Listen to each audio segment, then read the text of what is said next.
I'm so excited to have my next guest on the podcast. Thank you so much for setting aside to chat with us all about PR, Amy. Amy Bartko has just been announced as one of the top 100 women in America to watch, and I'm so excited to have her on the podcast to chat all about PR. Thank you so much for joining us today.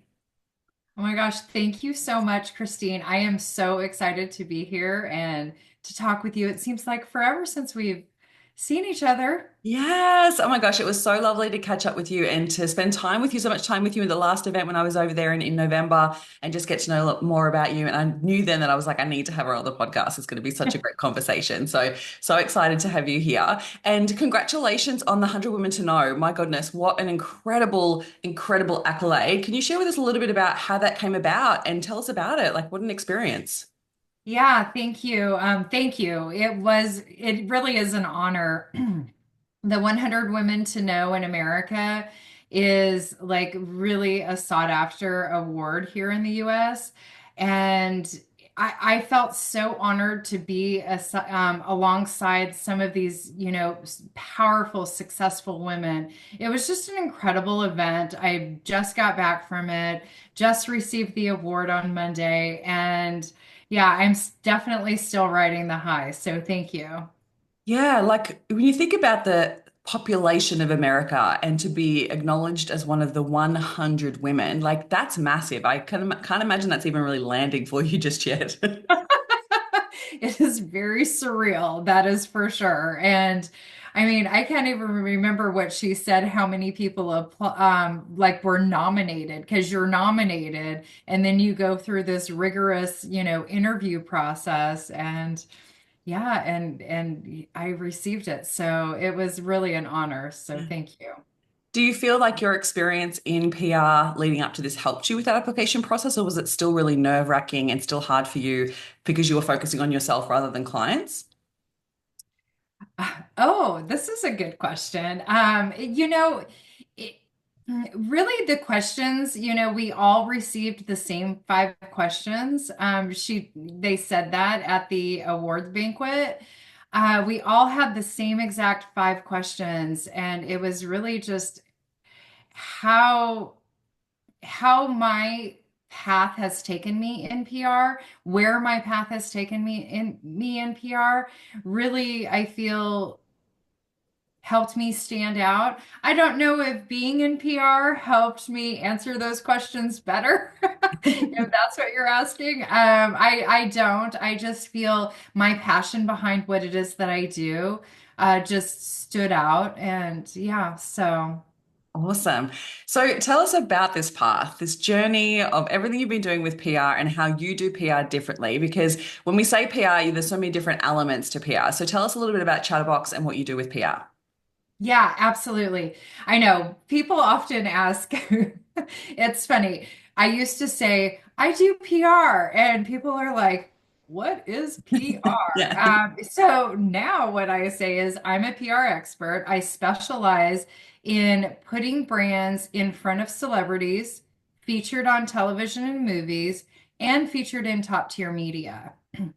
And that really is, what I do and where I'm unique in what it is that I do, because I've been doing influencer marketing has been around for a while now. Everyone knows what influencer marketing is, but I'm here to tell you that I am an OG influencer marketer. I s- I swear, I think I started it. I should probably receive royalties for it. Yeah. Because I was doing it long before Instagram was even a thing and long before influencer marketing phrase was even coined. But I saw this need because I started my PR career in the baby and kids space. So as a mom, all these celebrities, influencers, people from the Bachelor Nation and all of that, they're having babies. And the way that the products have changed. I mean, from when I was a kid, from when my 18-year-old was born, when my 12-year-old was born. I mean, drastic changes across, product. And I really saw an I was about to say opportunity, but it wasn't an opportunity, it was how to make their lives easier. What can I do to help them with the babies that they just had? And so I started, sending products to influencers and celebrities, and it really just kind of became a thing. And one of the things that I've been known for in that space is that celebrity and influencer seeding. So that is one way that I do things very differently. Yeah. Um, yeah. Another way is, by products being featured on television and movies. It's funny because, we watch these movies and we never really, think about where the products come from. Mm, They're not going to Macy's or to Walmart to buy these products.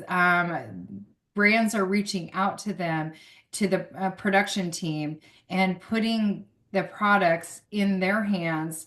And I've been doing that for, oh gosh, since like 2000, and yeah, for a very long time. I can't even remember how long. Pretty much my entire, PR career. I've been placing products on these television and movies. It's just something that they need, and it also is an accolade for the brand, yeah, right? Because 100%. if they see it, if Kate Hudson is or Amy Schumer is, sporting the product or using the product in a movie, then people are like, "Ooh, what is What's that?" that? Yeah, that's it. And it's great for businesses to get their product in front of millions of people, and having that celebrity endorsement is massive. And it's interesting too. Like, I don't know if you've noticed, you probably have. Like, now when you watch anything on Netflix, it actually comes up at the top and says there's going to be product endorsement. I don't know if it does this in the States, but it does it here in Australia, where it says there's going to be product endorsement in this movie. It's so interesting that they have to do that now. But it's funny how, like, since we were talking back in November, like, and how you go about doing that, I've almost like now noticed so much more of it. And in so many different TV shows and series is where they are so particularly placed, these are really incredible products, and it just booms these products. It's just amazing that you get to be a part of that too. How cool that you get to have clients' products be seen in incredible places like that. Yeah, it is. It's fun, and it's, it definitely is something that's different. To your point in the product endorsement, so in the US, that's actually in the trailer, or not in the trailer, in the Credits. Indian credits. Yes, thank you. In the Indian credits, they say that. But what's interesting is if you notice, and you probably did notice after we chatted in November, but they really never show the logos. Mm, So if your product is on television or whatever, if it's a Polo or an Apple computer, 90% of the time you do not see the logos. If you do see the logos, that means that there was a, a transaction. yeah. There's payment for that. Like one of my big brands, we paid $250,000 for their product to be in the movie. And I say that not to scare people, but their product was like the focal point of it. And they still to this day say that was by far their best year Wow. How to awesome. this day. And that was about 7 years ago. Yeah, wow. Amazing. Yeah. And like obviously that might scare a lot of people. But it's not for like it is for actually everyone. Like it's not something that It's yeah, has to be for Coca-Cola. Like Yeah, exactly, exactly. And I mean, I say that 250, $1,000 placement, that's a rarity, right? I do placements all the time that are much like 1% of that. yeah. So yeah, like 1% in cost of that. Yeah, my placements because I have such a good relationship with people, and typically not like they're not really focusing on the brand name itself. Yeah, you can definitely land those for reasonable, but they need the product. Yeah. That's that is the end of at the end of the day, they need the product. Like we just filled a toy store on a movie set. Oh, So cool. That literally makes filled the sense. shelves of a toy store on a movie set. So that was fun. Yeah, so that's what you mean by like they need it, actually need to put They, something there. So it may as well be a brand that actually wants to get their name out there. Yeah, that's awesome. And yeah. PR is not just for product-based businesses, right? Like tell us a little bit more about like the personal brands that you work with and other like service-based businesses that can also utilize PR. Yeah, to your point, PR is for everyone. PR is really such an important piece of your marketing plan because I call it the PR formula. So to build brand awareness, you need to gain visibility, to earn credibility, and you'll achieve profitability. Mm, So let's kind of talk about that. So the visibility, having that third party talk about your brand is the credibility that people need. Having a third party basically endorse your brand, saying, if your brand's in Forbes magazine, whether you're a thought leader, a service-based brand, or a product-based brand, having that third-party validation is definitely the social proof that brands need. And PR is not just for, product-based brands, to the contrary, it literally is for everyone. If you're a service-based brand, having that validation behind you, whether you're an esthetician or a med spa or, a business coach, having, somebody talk about you really gives you that, well, and I hate to keep saying it, but that credibility, that third party, validation that they're like, you're good enough to talk about, right? yeah. And it is the Um, credibility. Like, I don't think that that's a bad word at all to use. I think that it's required because yeah. in this day and age, like, I think there's so much skepticism, there's so much doubt when it comes to the buying decision that that credibility can tip the scale for people to be like, oh, I trust you because I've seen your brand here, or I've heard it talked about here, or I've seen the connection that you've had here. And you are, I don't know, like cool by association or trusted by association, right? Like, that's a huge component that we need to be considering when it comes to our success in business. Absolutely. It is the trust factor. I like to give the analogy, which it really lands well. So if you have, let's just say a med spa, for example. If you have a med spa that you're researching, you have two med spas that you're looking at, and you're diving into their website and everything about them. Med Spa A has been featured in, Vogue magazine, has been on the local best of list, Forbes, very well, health, all of these, great publications. And then you have Med Spa B that has nothing. As a consumer, which one are you going to gravitate to? Yeah, the one that's been in vogue. Yes, because you trust it. Just because they've been in vogue, just because they've been featured by that third party, you have that trust level much more than you do for, Med Spa B that hasn't been covered in anything. Yeah. And so tell us about what's shifted in PR over the last few years. Because I know we went through like a huge scene of like influencer marketing, and that kind of went to like major influencers. Then it went to like micro influencers. And I see that that's still quite big as well, because I think it's like the power of like word of mouth, right? Like when we see someone that we like, that we follow, that we can see as someone that we trust and are reliable, we see the products that they're using and we want to try them, or even, the connections that they have, or the people that they are surrounded by, or the events that they're speaking at, and things like that we want to be a part of.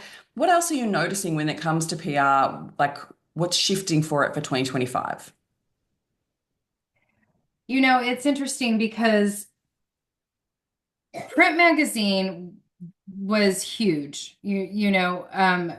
Back how I Dare we say, how many 10, years? even 10 years ago, Yeah. right? Print magazines were huge. Now everything is very digital and at your fingertips. And one of the things that really has evolved is more of the journalists are freelancers, which that's actually a good thing because since they are freelancers, a lot of them write for like 20 different publications. Right. So really like nurturing that relationship with the journalist and, becoming besties with your journalist friends, you definitely have that opportunity, well, 20-fold, right? Because a lot of them are writing for different publications. That is one of the things that is shifting, very much so, is just having more freelancers than before because they used to work for like Condé Nast or, Hearst, all of these big umbrella companies, but there's very few that actually work for the umbrella companies anymore. Yeah. So I would say that that's one thing that has shifted quite a bit, but also people leaning into that expertise and really leaning into those thought leaders that are experts in their field and highlighting that. That's super important as well. Yeah, awesome. And I feel like as well, like there's this element of really being building those relationships first, like you said. So I want to like dive into that of like how do we go about building those relationships with those freelancer journalists and what are they looking for? Like when it comes to like that expert status, like what are they looking for? Okay, so I'll answer the first question first. How do you develop the relationships with the journalist? Okay, so this is going to sound so creepy, like in a good way, but you'll be like, really? You really have to nurture them, like on their social media. Be friends with them on Instagram, be friends with them on Facebook. Any social platforms that these journalists are on, you should absolutely be friends with them. You should be liking their stuff. You know what they had for breakfast, know what their last trip was, with their family. That way when you're reaching out to them, you can reference something that they recently did.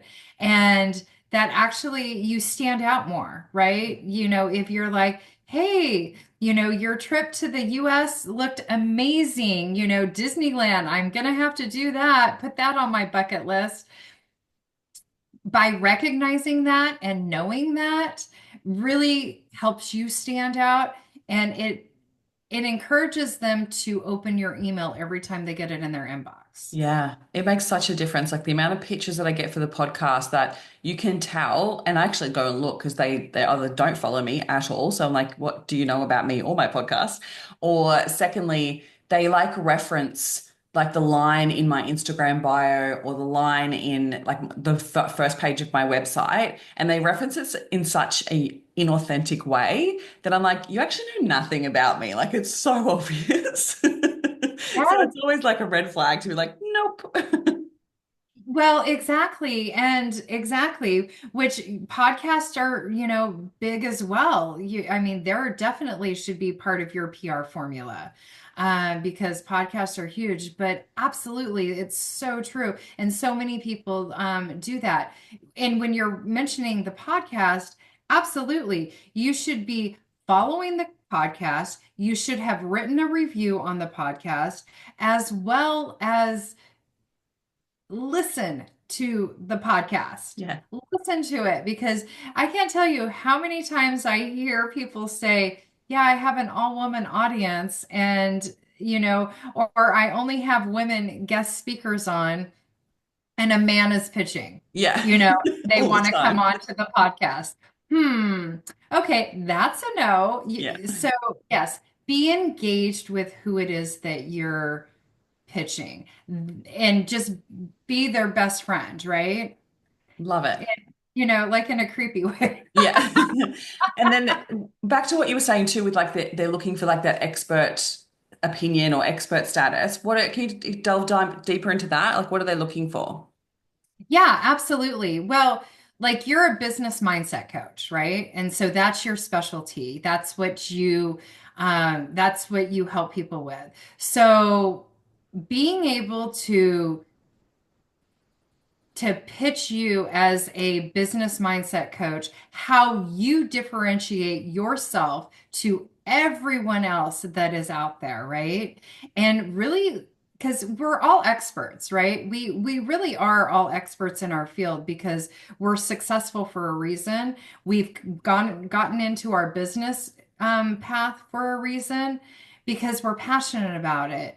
And so by really leveling up what your zone of genius is and how you are different from from the other business mindset coaches out there, that is what's going to set you apart as an expert and a thought leader. And really, because you can just pitch yourself, right? And, make it fall flat, but really highlighting how you're different and how you're going to resonate with our audience. That is what is so important with the thought leader expert. How will this land with your audience, whether it's your readers in a publication or listeners on a podcast? Yeah, love that. And I think that what I'm hearing from you there is like connect the dots rather than expect the journalist to connect the dots for you, because otherwise it makes it really hard for them to be like, how do we even place you in the right publication or what am I even pitching to here? So like I think one of the things there, like I'd love for you to explore further, is do you then also encourage, because I know you have like an incredible DIY PR course that people can take. Do you encourage people to really look at like what's happening in the news and like try to relate to something that you do and how you can add your opinion? Or do you suggest like just making sure that you really connect and like I would suggest you pitch to this freelancer because of this publication that they work for and actually say this would be good for Smart Company or this would be good for Vogue or whatever it might be? Yeah, yeah, absolutely. I love this. One of the things that I always tell people, like when I do my PR training, because like you mentioned, I have the course, but I also do one-to-one training for people that want to do PR themselves. And one of or if I'm doing a workshop, I always tell people that the first thing you should do is set a Google alert up for yourself, for your type of business, and for your competitors. Because what that Google alert will do, it's going to pull in all of the news articles that are written about that, beat, that service, whatever it might be. Product, service, all the thought leader, expert. So what that will do with the Google Alert, it pulls in all the news articles so you know what publications are writing about you and you Yeah. know what journalists are writing about you. How interesting. Didn't even think to do this. Yeah, go on. Yes, yes. And because that literally tells you exactly who is writing about your business, your service or product that you're providing. So that's a huge thing that a lot of people are unaware of. So that's how you find the people that are writing about you. And that also gives you an opportunity because what you can do, I mean, say they wrote an article in, July of 2024. You could even reference that article. Hey, I saw that you wrote this article in July of 2024 and this, resonated with me because of if you ever are looking to write about this again, I'd love for you to consider me. Here are some of the elements that I can provide that that your readers will resonate with. Yeah, I Did I love answer? that. I love that. And this is why I think as well, like depending on the stage of business that you're in, sometimes we can have this conversation and be like, oh my gosh, this is something that would be so beneficial for my business to get incredible eyes on your business and doing it in a really effective way.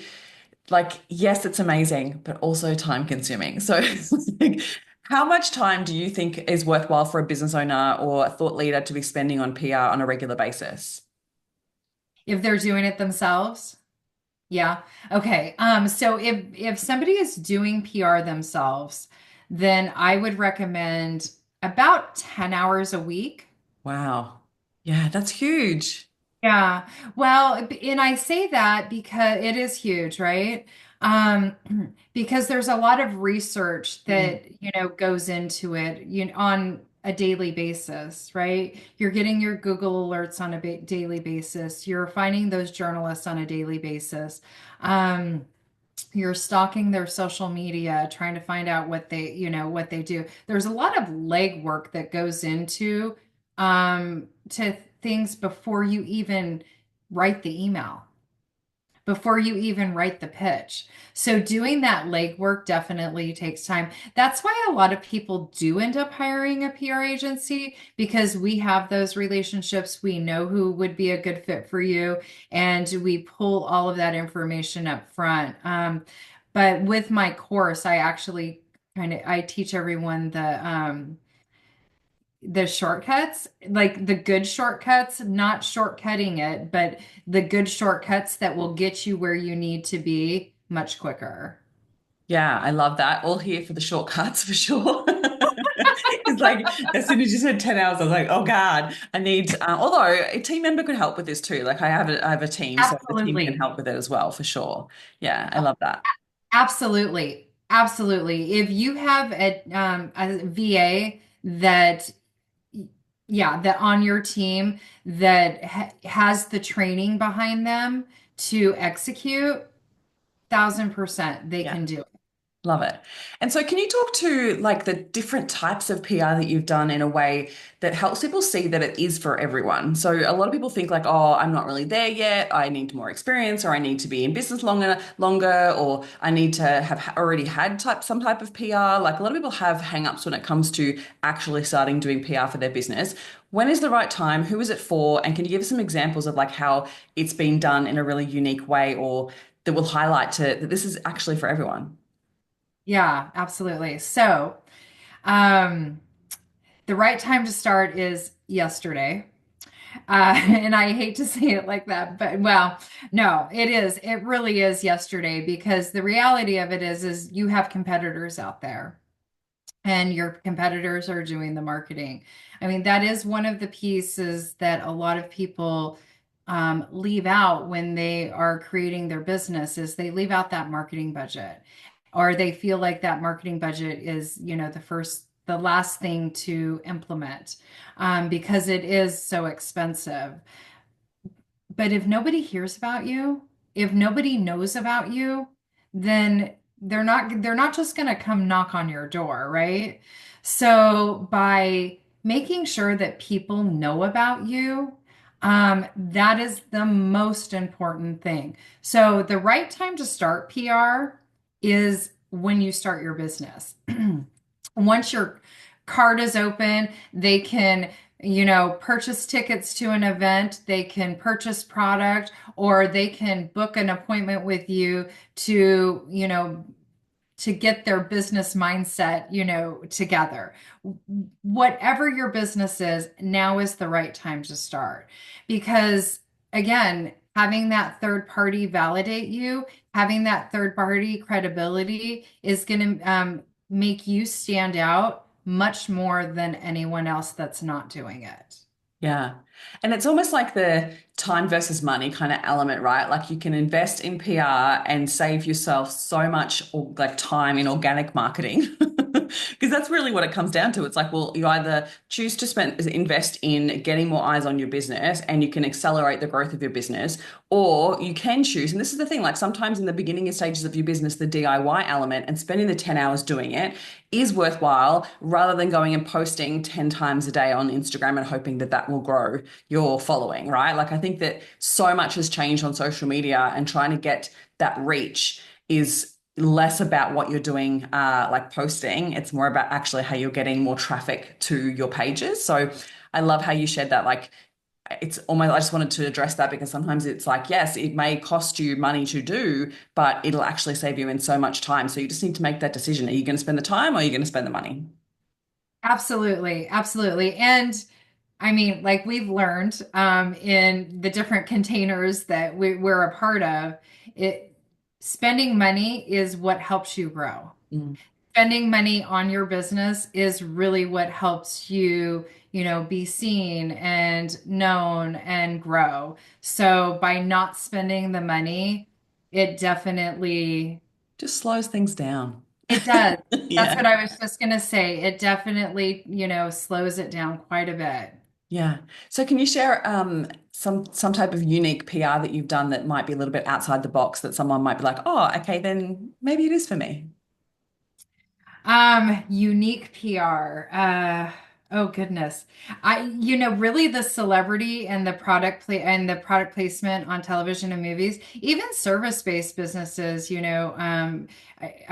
all, watched a movie or a TV show where they've, used different Uber or, Coke or Pepsi or, just like plugging in the words. So there's those opportunities. I would say that by far that is one of the most unique things that I do. And the celebrity gifting and the influencer, it's super fun. I mean, when like I did a big holiday gifting and I gifted like 40 influencers and celebrities. Uh, 40 packages Yeah, went wow. out, Amazing. right? And about 85% of them actually posted about it. Wow, amazing. That would have gotten incredible reach for your clients. Absolutely, absolutely. And they don't always, I will say, they do not always actually tag or mention the brand in the post. Uh, but having it seen Mm, by them is huge because then the brand can leverage that. yeah. They can be like, as seen in. And that's one of the things that's really important in the PR world is to make sure that you leverage the coverage you receive. There's so many people that don't leverage it. And what that means is, if you are in Forbes magazine, if you're in Vogue or featured, on television or movies, or a celebrity, is seen with your product, you need to tell everybody about that. Put it on your website, put it on your marketing materials, post it on your social media. By doing all of that, it that is what gets you seen because a lot of times it's not the placement itself, it's what you do with the placement after the fact. Yes. So we've got to maximize those opportunities. And I think that sometimes, like, people sometimes freak out when that happens and they get all of this reach. And I absolutely agree with you. I've seen people do that product placement and it not be tagged, but then the business, I see them using them as ads. Like they literally record the person, the celebrity using it, and then start using that as ads. And it's like such a great way to, I don't know whether that's legal or not, but I've seen other people do it with like lower level influencers as such, where it's like, oh, this person used our product. This is like her using the product on a get ready with me and things like that. So I've seen that has been done really well. But yeah, like when it comes to maximizing the PR elements, is there anything else in particular the shortcuts or the tips that you give when it comes to maximizing it? So putting it on the website, making sure they're telling everyone about it. Anything else? Yeah, make sure you tell everyone about it and continue. I mean, a lot of people feel like, say, you were covered in Forbes today, in May of 2025. Well, just because you're covered in Forbes May of 2025, that does not mean that you cannot repost about it in May of 2026. Yeah. It's still relevant. The article is still there. So by keeping that at top of funnel, definitely I feel like that's a good thing. There's lots of awards out there that definitely are PR angles that are great. There's awards out there for business coaches, for women, for there's tons of awards out there for product-based businesses. A lot of we apply for a lot of my product-based businesses for, the best baby bottle or the best stroller or, those type of things. So whenever you see that award opportunity, that again is another level of credibility. Mm. So make sure you lean into the awards that are surrounding your beat. Yeah, awesome. So good. And so what's next for Chatterbox? Where are you taking this business next? Chatterbox, I'm really excited to lean into, a lot of the thought leaders and experts in today's world. I started my business with product-based businesses and have expanded to service-based and, thought leaders. So I'm excited to do that. And also speaking engagements, helping people secure speaking engagements, which is something that more and more people are wanting to do. So we're really leaning into that a lot because being on stage, that's another level of credibility. It's another level of being seen, that visibility factor, right? Just getting out there and being visible. So yeah, so we're excited to expand our reach. Yeah, love that. And what would you say to someone who's considering it but thinks that maybe they're not ready or they're not big enough or they aren't, there's something holding them back from doing PR? What I would say is Google your competitors, Google your biggest competitor, and see where they're being covered. Because you are definitely not too small to do PR. Whether you're doing it yourself or whether you're having somebody else to do it for you, you're never too small. That's one of the things that you should be doing like right out of the gates. Because it will change the trajectory of your business. It will change where you end up landing. Because wouldn't it be great to be a business that is 2 years in and you have all of these features already? And then you're looking at a business that has been 5 years in and they have nothing. So really stepping out of your comfort zone and just leaning into it. A lot of people have that imposter syndrome, and your book that is coming out, turn it into your superpower. So true. I love that. I love that, because don't be afraid to talk about yourself. Don't Mm. be afraid to talk about your expert skills and your zone of genius. If you just talk about it more, the more you talk about it, the more comfortable you'll be with it, and the more you'll be seen. Yeah, 100% agree with you. And I think one of the biggest things that I learned from spending some time in America last year is that Americans, not everyone, like obviously it's I'm making a general statement here, but like there is something about the way that Americans are forthcoming with really sharing about themselves and sharing what they're great at. And Australians and New Zealanders find that very difficult. We have the tall poppy syndrome here, which causes a lot of people to play small because they have the fear of being torn back down. And imposter syndrome is massive for everyone. But there is something that I learned about being a part of so many incredible events and meeting so many incredible Americans that they have this incredible skill of being able to really lead with credibility. And it's something that I feel like it's something that Australians really need to adopt because they're so backwards at coming forwards. And so even like yesterday, I went to an event and everyone had to introduce themselves and everyone was petrified and they were not really they were sharing from a place of like, I'm the battler and this is what I've come from and these are the things that I've overcome instead of going, well, this is actually what I've achieved. And I was like, we need to do this flip where we are actually so much more comfortable in sharing this is why I'm great. This is why you should work with me.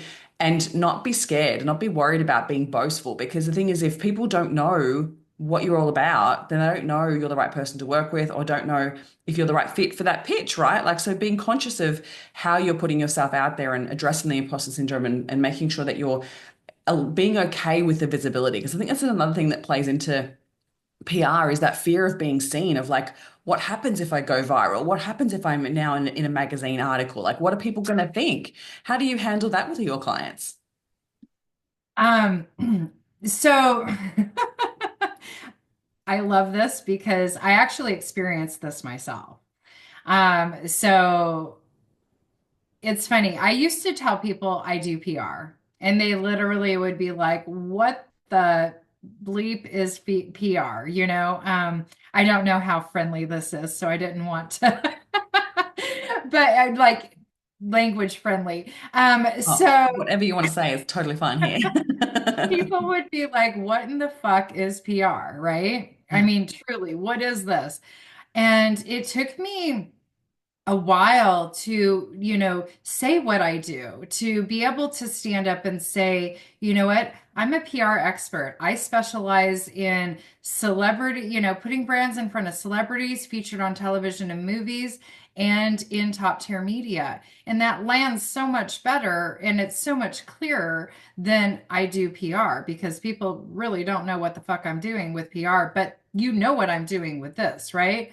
I never used to say what I did because I thought people would judge me. I thought I would be being boastful, like you said. And I do feel that a lot of people have that fear, like everyone around me, if I'm too successful, people are going to look at me differently. And they do. They will. But your people, the people that are your cheerleaders, they're not going to look at you differently. They're going to cheer you on and they are going to celebrate your success. And that is really what it's about because you didn't go into business to hide. You went into business to be successful. You went into business to help people, whatever it is, the business is. Me, I'm helping people be more visible, which is hilarious because I would hide behind all my clients, right? And I would tell everybody what my clients would do. I also thought my clients would judge me. I mean, Mm. if I'm talking about myself and, like they're paying me, so I should be talking about them all the time, right? And that's what I was doing.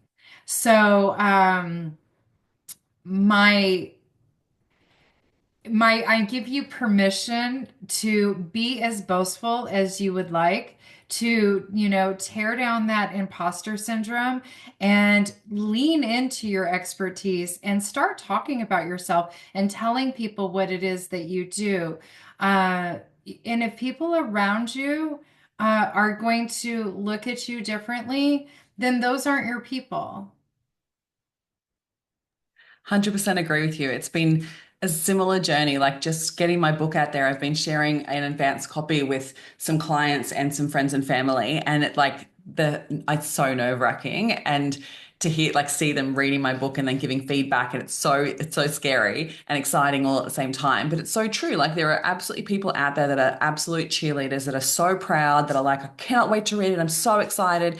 And then other people that just like don't even respond, and you're like, oh, okay then. Like it's so interesting. And it's like this whole journey, exactly what you just talked about, this whole journey of dealing with the imposter syndrome and the fear of the visibility and of like, oh my gosh, what's this going to mean? And yet it is honestly worth it because if I can get this book out there to share with more people so then they can also address the imposter syndrome and overcome it for good, like that will change the game. And I think that you've got to also believe in what you do to a whole extent, right? To back yourself. So I love that you shared that.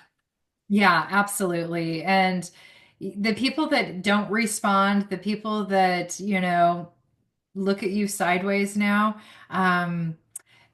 they're either jealous, envious, wish they would have done it, and you just end up knowing who your people are. Yeah. And I think as well, like from a mindset perspective, I always just go like, it's okay because everyone's in different stages of their lives. And whether that triggers them, that's okay. That's their stuff. It's not my stuff. All I can do is just focus on what I can control. And I can't control someone else's opinion. I can't control if someone's going to like me or not. And it's not my job to even worry about that. Right? I mean, have you read Mel Robbins' book, Let Them? The I'm Let Them halfway through. I Theory? haven't read the whole thing yet. Right. I mean, that's to your point. It's like just Yeah. let them have that, I don't need that to weigh me down. Yeah. Yes, absolutely. Love it. Amazing. Any last piece of advice you give someone who is starting to put their foot in and dip in their toe to PR?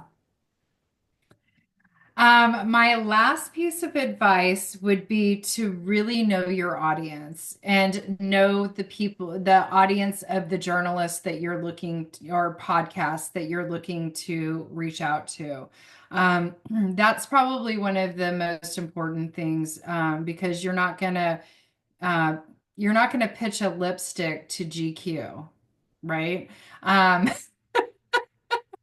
That would be you're not weird. right, right. And so know the audience and know your journalist that you're pitching.